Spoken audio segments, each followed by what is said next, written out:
Munnar top station തമിഴ്നാട്ടിലെ തേനി ജില്ലയിൽ സ്ഥിതി ചെയ്യുന്ന ഒരു വിനോദസഞ്ചാര കേന്ദ്രമാണ് ടോപ്പ് സ്റ്റേഷൻ. മൂന്നാർ ടൗണിൽ നിന്നും 35 കിലോമീറ്റർ അകലെയായി സമുദ്രനിരപ്പിൽ നിന്ന് 1700 മീറ്റർ ഉയരത്തിലാണ് ടോപ്പ് സ്റ്റേഷൻ സ്ഥിതി ചെയ്യുന്നത്. മൂന്നാറിൽ ഇത്രയും ഭംഗിയിൽ പ്രകൃതി ആസ്വദിക്കാനും സമയം ചെലവഴിക്കാനും ഏറ്റവും നല്ല ഒരു സ്ഥലമാണിവിടം. മനം മയക്കുന്ന കാഴ്ചയുടെ സ്വർഗമാണ് ടോപ്പ് സ്റ്റേഷൻ. ബ്രിട്ടീഷുകാരുടെ കാലത്ത് ഇവിടെയുണ്ടായിരുന്ന റെയിൽവേ സ്റ്റേഷനിൽ നിന്നാണ് ആ പേര് ലഭിച്ചത്.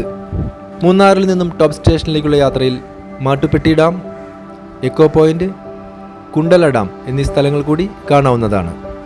വീഡിയോ ഇഷ്ടപ്പെട്ടാൽ ലൈക്ക് ചെയ്യുകയും സബ്സ്ക്രൈബ് ചെയ്യുകയും ചെയ്യുമല്ലോ. Thank you.